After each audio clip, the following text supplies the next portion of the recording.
incapacité d'élever notre sentiment moral envers les mœurs simples et inoffensives pour mériter l'avènement d'un nouveau monde. Il est en effet impossible de se montrer brutal envers les animaux et d'être ensuite bienveillant pour les hommes. Tous ceux qui se donnent la peine d'apprivoiser et de dresser les animaux sont surpris de constater, chez un grand nombre d'entre eux, la présence d'un intellect souvent très proche de celui de nos jeunes enfants. Il ne manque souvent que la parole aux animaux domestiques de l'homme. Quant aux bêtes travaillant pour nous et dont les énergies et les produits sont utilisés à notre profit, elles doivent être traitées avec un minimum de reconnaissance. Il est absolument machiavélique de se servir du produit des animaux domestiques et de favoriser la reproduction du gibier d'élevage, pour ensuite les assassiner délibérément, pour satisfaire nos appétits. On comprend mal comment on peut à la fois entreprendre des campagnes de préservation d'espèces en voie de disparition et autoriser la destruction d'espèces inoffensives plus courantes. Si la morale justifie le meurtre des formes de vie plus courantes, on comprend que les guerres, anéantissant des générations de jeunes hommes, prouvent encore leur raison d'être en nos jours de surpopulation. Que font les médias à propos de la viande? La viande doit être gaie. Le plaisir d'en manger dégagé de toute inquiétude empathique, comme la publicité ne cesse de nous le rappeler par des images festives. Que personne ne s'avise de coller son oreille à la chair bête, au risque d'y entendre le souffle rauque de la bête qui s'affale. La pitié pour l'opaque misère des animaux de rente s'estompe vite, dès lors que le spectacle de leur mort est caché, et leur exploitation justifiée par la force des arguments économiques. Du calvaire de l'animal, le consommateur ne sait rien et ne veut rien savoir. Les lieux de mise à mort sont d'ailleurs distincts des lieux de vente, et celui qui tue n'est plus celui qui vend. En soustrayant à la perception la présence effective de la mort, c'est la possibilité même de l'alimentation carnée qui devient peu à peu impensable, parce que hors représentation. La séparation des tâches a contribué à se consolider une scission entre l'animal et la viande, épargnant ainsi notre réflexion. Divers relais et médiations achèvent de lever l'interdit et d'abolir tout sentiment de culpabilité et de responsabilité. On ne peut déplorer les conditions de vie et de mort des animaux de boucherie et en même temps cautionner ces conditions par une consommation quotidienne de viande. Ceux qui s'en abstiennent pour des raisons éthiques font preuve de sens critique à l'égard d'un très fort suivisme social et manifestent ainsi une réelle volonté de voir émerger une véritable réflexion sur ce qu'est véritablement la viande.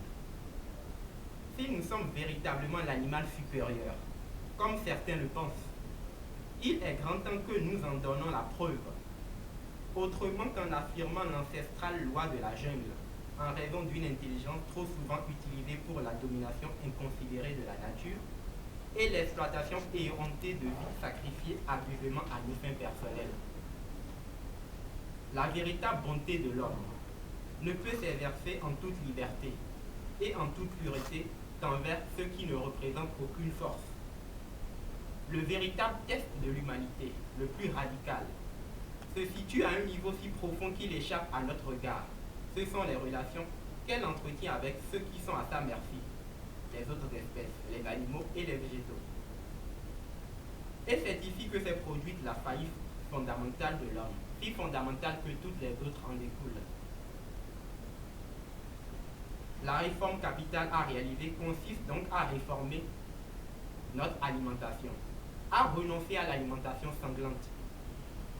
On oublie trop souvent que les hommes, comme les singes, sont des frugivores et non des carnivores ou des omnivores comme on a tendance à le croire.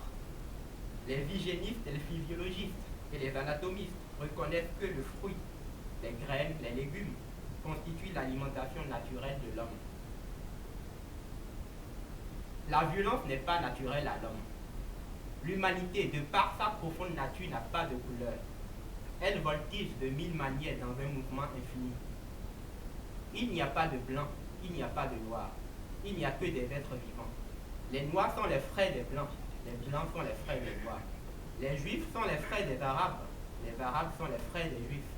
Nous sommes tous de la même terre. Nous sommes tous du même soleil. De l'Afrique ou de l'Europe, de l'Asie ou du Pacifique, nous sommes tous des êtres vivants. Qu'on soit blanc, noir, arabe, juif, humain, animal ou végétal, nous sommes tous vivants. La couleur de la peau, le nombre de jambes n'y change rien. L'homme, l'histoire est comme un arbre dont la racine constitue l'universalisme et les différentes branches la diversité. Il ne s'agit pas d'uniformisme, mais de diversité découlant d'une même famille. Dans une famille, il y a des enfants différents. Ce n'est pas pour autant qu'ils ne se respectent pas et qu'ils ne sont pas de la même famille. Ce qui est bon et juste pour l'un est bon et juste pour l'autre. Et l'histoire a fait de tous les êtres vivants des parentés. Notre terre est la mère de tous les êtres vivants. Et tous devraient bénéficier de ces bienfaits de manière égale.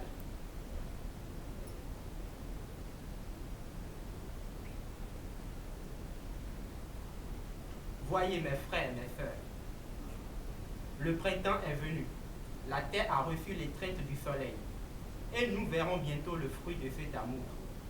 Chaque graine s'éveille, et de même chaque animal prend vie. C'est à ce mystérieux pouvoir que nous devons, nous aussi, notre existence. C'est pourquoi nous concédons à nos voisins, les animaux et les végétaux, le même droit qu'à nous d'habiter cette terre. Avant d'être africains, américains, asiatiques, océaniens ou européens, nous sommes des êtres humains. Avant d'être des êtres humains, nous sommes des êtres vivants. Tous les individus seraient parentés si l'on remonte à nos origines les plus lointaines. Notre enrichissante diversité actuelle découle d'une source préhistorique et historique universelle. L'identité humaine et du vivant, de toutes les cultures, ne peut être départie de ce soubassement universel.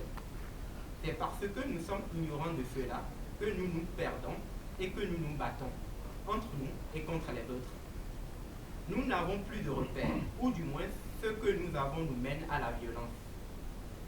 Pour désigner cet objet-là qui servirait à écrire, la langue française utilise le mot bic, alors que la langue anglaise utilise le mot pen.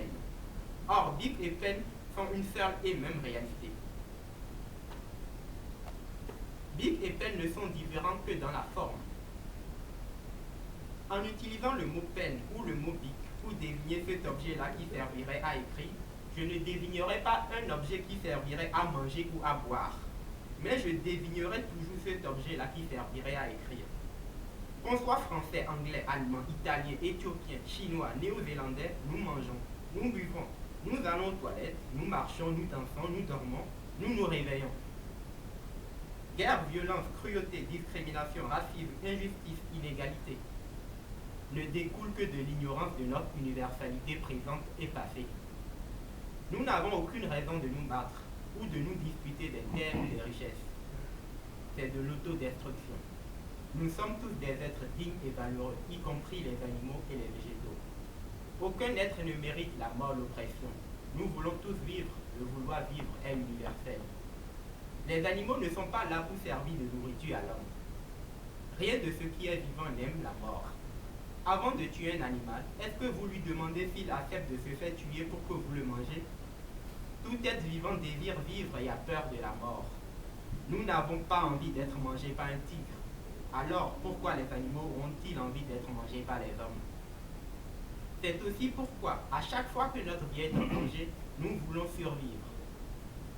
Même ceux qui se suicident auraient voulu vivre. La vie est universelle. Tuer une vie ou manger de la viande, c'est contre le principe universel de ne pas vouloir se faire tuer. Nous-mêmes, nous ne voulons pas qu'on nous vole, nous ne voulons pas qu'on nous tue. Or, si nous faisons cela aux autres, cela nous fait souffrir. Tout ce que vous faites contre les autres vous fait souffrir. Vous ne pouvez pas vous mordre et il ne faut pas vous poignarder. De la même manière, il ne faut pas tuer. Comme ça nous fait souffrir, nous ne le faisons pas. Ce n'est pas que nous nous imposons des restrictions, mais notre vie s'étend à toutes les formes de vie. Rien n'est trop quand il s'agit de vie. C'est la moindre des choses qu'un vivant puisse avoir. Si l'on retire la vie à un être vivant, il n'a plus rien et il ne peut plus rien avoir.